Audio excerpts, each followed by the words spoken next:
What's up, everybody? Derek Anderson, the DA, and look, Andor, I'm gonna just say this right off the bat. And I know a lot of cats that love Star Wars but hate Disney probably ain't gonna want to hear this, but this is literally the best Star Wars we've had in a long time. I'm going to say since Empire Strikes Back, okay? Now, not to say that Return of the Jedi and Revenge of the Sith and those particular films or the Clone Wars cartoon or whatever, not to say that those aren't great, okay? Because they are, but that's how much I think of this series. I think Andor is top tier, top shelf, and fair play to the films because they only have 2 hours to play with. This is a series that's stretching over 12 episodes, and we haven't even gotten to the last 2 episodes yet, but I'm calling it right now. In my opinion, this is the best that Star Wars has been since The Empire Strikes Back. This stuff is absolutely fucking brilliant. The writing is great. The directing is great. The casting was superb. And then the acting. The actors in this thing, oh my God, they are knocking it out of the damn park, okay? This last episode, episode 10, okay, One Way Out. This is like hands down episode of the year in a lot of ways for television, okay? At least the television that I've watched, okay? And I saw House of the Dragon, okay? I saw that last episode. I saw House of the Dragon, okay? Episode 8, King Viserys is walking his way down. Powerful, powerful scene. Listen, I mean, these guys, Stellan Skarsgård and Andy Serkis, I mean, these guys are putting on an absolute master class when it comes to acting, okay? Their characters are so well written, and these speeches and this dialogue that they're giving it's just so moving and so emotional and so powerful. I mean, good grief, I'm not going to spoil anything, okay? I promise I won't spoil anything. If I do slip up and spoil something, hey, you've been warned. Turn it off now if you don't want to be spoiled about Andor. But if you don't care, man, I just think that this show is just crushing it. And it kind of says it right here. This is the headline on Gizmodo. Andor gives Star Wars the riot it desperately needed. In One Way Out, everything gets sacrificed to make way for a fighting chance. And this first sentence in the article kind of says it all. With this week's One Way Out, Andor takes its place as masterful, modern myth-making, every frame a powerful statement. We have missed you, good Star Wars, and it's great to have you back, man. Have we ever, okay? This story, I'm telling you, if you're a Star Wars fan and you don't like Lucasfilm and Disney and you don't want to be a part of it, I understand, okay? I get it, all right? But if you really still have a deep affection for Star Wars, not for Disney, not for all of this other nonsense, because this doesn't even feel like Disney even had anything to do with this, okay? I bet Tony Gilroy just looked at those suits like, hey, man, go on, get up out of here. I'm going to make a great show. Y'all just get out of here and leave this whole thing to me. Okay, a professional. All right, get out. This is the type of show that you want to watch. Okay, you can't wait to see what happens on the next week. Okay, and I know I stopped my review somewhere around episode 4 or 5 because I'm like, you know what? I'm just going to recap this thing because every week I'm just going to be gushing about how brilliant it is, and that's going to get kind of boring. So I said, you know what? I'll just save all of that for the end, and I probably won't say anything more about Andor until this, but I just wanted to step in and just kind of say, guys, this thing is really, really good. And if you haven't watched it, and if you're still anti-Star Wars, again, I completely get it. But this is the one that you want to go and check out. And then, as it says here, written by these two guys, Toby Haynes, directed by Bo Willimon. This episode, the conclusion of the Narkina 5 prison arc, solidifies Andor as not only the best recent Star Wars, but the best of recent television.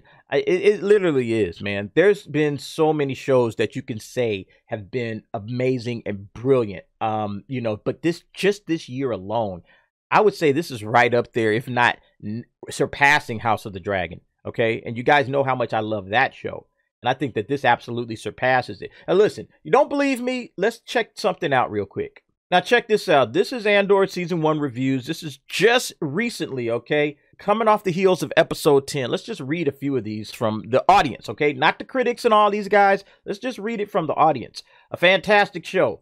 Miles ahead of other Star Wars show. Great actors, intriguing and very exciting story with a gritty feel. It's the best of the franchise together with The Empire Strikes Back and Rogue One. This show is just epic. If you love a deep, rich story that slowly builds up to a big crescendo, then this is the show for you. Give it a chance and stick with it, and you will get the payoff. More like this, please. Awesome. Best Star Wars TV show. The dialogue, the visuals, everything is just so perfect. Finally, a Star Wars show that doesn't feel like it's made for 9-year-olds. The lack of plot holes, the amazing acting, and the story does it for me. If you are like me and you think Star Wars Wars has become too Disney-like, then you will find this show refreshing. I hear a lot of people saying it's moving in a slow pace, and I'm not denying that. If you have a bad attention span and you are impatient, it might not be a show for you. But as someone diagnosed with ADHD, I still say that it's worth it. Well-paced and well-written drama like a slow-cooked meal. It's just better for it. Skarsgård and O'Reilly are both exceptional. Hey, Mon Mothma's doing a good job, man. Especially in this episode. Whoo! You can see it on her face that I'm not going to spoil it, but that guy got up under her skin. Man, oh man, that was a hell of a scene. This is a no-holds-barred awesome show. Not only for Star Wars in general, it makes the sequel movies look like kids wrote them. I'm actually quite shocked, but pleasantly so. I didn't think there would be a moment in Star Wars after Andor when, I'll be honest, I'm a Star Wars fan. That's the way I want to see Star Wars. Thoughtful, interesting, and gives real emotions from the emotions of people and their games very well. Andor continues to be one of, if not the best TV show of the year, parallel in script and acting quality with the likes of Breaking Bad, set in the Star Wars universe. Each episode is a masterclass in keeping high suspense and the viewer glued to the screen for 50 minutes. From set design, score, acting, and directing, this is a masterpiece. I can't wait for the remaining 2 episodes of finale and then season 2. An absolute pleasure to watch every episode. The best TV series out there right now. The complexity, the story, the production, acting, everything is top tier. Not just a brilliant Star Wars show, a brilliant TV piece. Best Star Wars to date. First season is nothing short of brilliant. A view of the Star Wars galaxy never seen. Best Star Wars show to date, hands down. For me, even better than The Mandalorian. The acting, the script, the directing is superb. I did not expect this series to be this good. The writing, directing, and acting are all Emmy Award level material. Some people gripe that it's too slow and not Star Wars enough. I could care less at this point. This series isn't just Star Wars good. It's thoroughly excellent. After the Rings of Power disappointment, I was very happy that House of the Dragon delivered the entertainment goods. I am boggled that Andor sits right there with it as one of the best 2 series dropped this year. Again, some people don't like it. Look, slow and boring, typical of Disney's Lucasfilm pretty pictures with no substance. If you're like me, I've been around since the 70s. I've seen every single Star Wars film in theaters when they were released out in theaters. I was there sitting in the seats watching them. I've loved Star Wars my whole life. I've watched Star Wars since I was a itty bitty little kid. Okay, this is what people have been asking for. This is what we've wanted as fans. Okay, we want Star Wars, a mature level Star Wars series. Okay, listen, I love the space opera stuff. I love the action scenes. I love the battles, the dramatic fight scenes with lightsabers, and the "you're my father, no, you're my father," all that stuff. I love all of that stuff. Okay, that's a part of what Star Wars is. That made me love Star Wars as well. Okay, so don't get it twisted. But this is still a different type.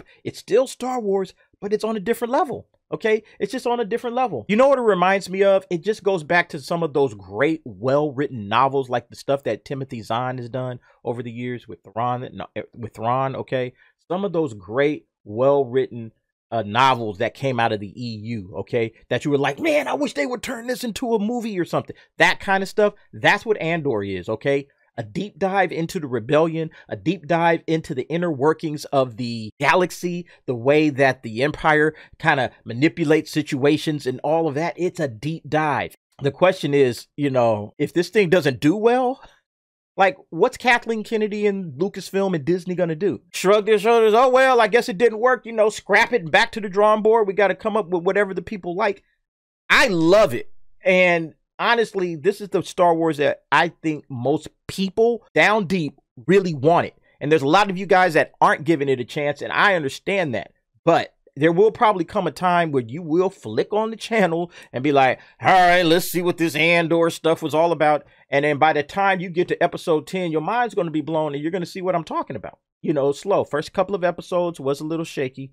But I think right now where Andor is, especially in this episode 10, if you've hung with it so far, man, your mind is blown. You're absolutely loving the hell out of this thing. Okay. And Disney's got to take note that this is where they need to go. This is the kind of Star Wars we want to see. Yes, we want to see that other stuff, but we need this. This type of show belongs in the Star Wars mix. It belongs in the mix of all the other types of shows that you get. The cartoon and the animation, fine. Bad Batch, all that kind of stuff. Okay, sure, go for it, all right? All the stories that you have with The Mandalorian, okay? All of that stuff, that adventure type show, that belongs in Star Wars, but I think this belongs in Star Wars as well. There has to be more shows like this going forward, okay? Because I think that this type of a show really makes those other shows even more spectacular in a way.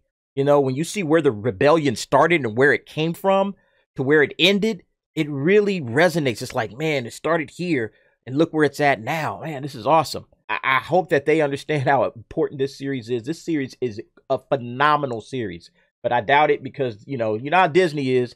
They'll probably just look at the ratings and they'll say, yep, it didn't work. All right, back to the drawing board. And that'll be it. Anyway, folks, if you're watching Andor, what do you think about it? Go ahead, get down in the comments. Leave me your thoughts and your opinions on that. Thanks for watching. See you next time.